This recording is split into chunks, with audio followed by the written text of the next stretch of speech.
Eric अपने अहले खाना और दोस्तों के लिए एक बेहतरीन शख्स था। वो अपने आसपास के लोगों और तमाम तलबा के लिए एक मिसाल रहा है। वो अपनी पढ़ाई में भी हमेशा अव्वल था, लेकिन उसकी ज़िंदगी का एक बड़ा मोड़ उस वक्त आया जब उसको हाई स्कूल में दाखिला मिला।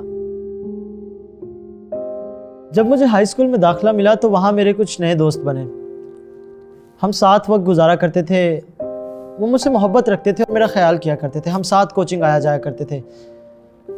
लेकिन इसका मनफी पहलू ये था कि वो कुछ बुरी सरगर्मियों में मुलव्विस थे, जैसे सिगरेट नोशी करना, शीशा स्मोकिंग और ऐसे बहुत से बुरे काम वो किया करते थे।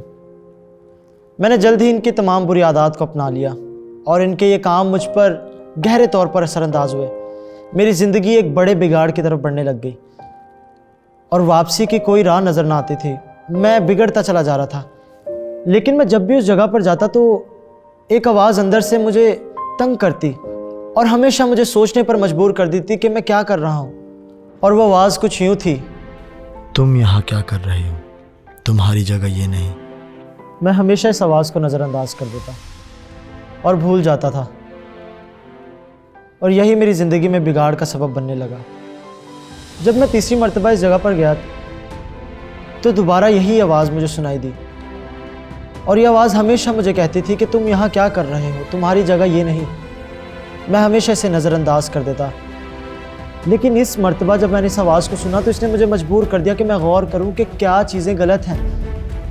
मैंने गौर किया और मैंने महसूस किया कि मैं अपनी ज़िंदगी में बहुत सारे बिगाड़ को पैदा कर चुका। और यह आवाज़ जो मैं सुनता था, मैं हमेशा इसे नज़रअंदाज करता और मैं और बिगाड़ की तरफ बढ़ता था। कलाम में लिखा है कि इंसान का ज़मीर खुदा का रोशन चिराग है। कभी कभी मैं सोचता हूँ कि अगर मैं हमेशा इस आवाज़ को नज़रअंदाज करता तो शायद ये चिराग कब से बुझा दिया जाता। मैंने महसूस किया कि मेरी ज़िंदगी में बहुत सा बिगाड़ पैदा हो चुका है और ये मेरी ही गलतियों के सबब से था। मैंने फ़ैसला किया, मैंने तय कर लिया कि मैं इन कामों को छोड़ूंगा। मैं अपने दोस्तों को मना कर दूंगा, मैं अपने तमाम दोस्तों को मना करूंगा इस बात के लिए। मेरे लिए बेहद मुश्किल हो रहा था, एकदम से ये तमाम काम करना मेरे लिए बेहद मुश्किल था। लेकिन मैंने फ़ैसला किया कि मुझे इन कामों को छोड़ना है, क्योंकि ये मुझे हकीकी मसीही ज़िंदगी गुजारने से रोक रहे थे। ये मुझे दीनदारी की ज़िंदगी गुजारने से धकेल रहे थे। मैंने फ़ैसला किया और मैंने कदम उठाया। मैंने सबको मना किया और अब मैंने खुदावंद की हजूरी में दुआ में वक्त गुजारना शुरू कर दिया। मैं इबादत में जाना शुरू हुआ और जल्दी में कुछ ऐसे लोगों से मेरा ताल्लुक़ बना जो खुदावंद से मोहब्बत रखते थे। वो लोग खुदावंद से बेहद मोहब्बत करते थे और उनके कामों ने, उनकी ज़िंदगियों ने मेरी ज़िंदगी पर असर डाला और वो मेरी ज़िंदगी पर असरअंदाज हुए। और मैंने अपना ज़्यादा वक्त तब दुआ में गुजारना शुरू कर दिया। मैंने इबादत में वक्त गुजारना शुरू कर दिया और मैं खुदावंद की खिदमत में लग गया, क्योंकि अब मैंने अपना ज़्यादा वक्त खुदावंद की हजूरी में और उसकी प्रस्तिश में गुजारना शुरू कर दिया। तो मैंने देखा कि खुदावंद मुझे एक नया शख्स बना रहा था और उन तब्दीलियों को मैंने अपनी ज़िंदगी में महसूस किया। और वो बिगाड़ जो मैंने अपनी ही गलतियों के तहत इख्तियार कर लिए थे अपनी ज़िंदगी में, खुदावंद उनको ठीक कर रहा था। और ये सिर्फ खुदावंद ही की मोहब्बत और उसी की मदद के वसीला से मुमकिन हुआ। और इस दौरान मैंने महसूस किया, मैंने सीखा कि अपनी मदद आपके तहत किसी भी बुराई से लड़ना नामुमकिन है। रूहानी आज़ादी के लिए हमें यीशु की ज़रूरत है।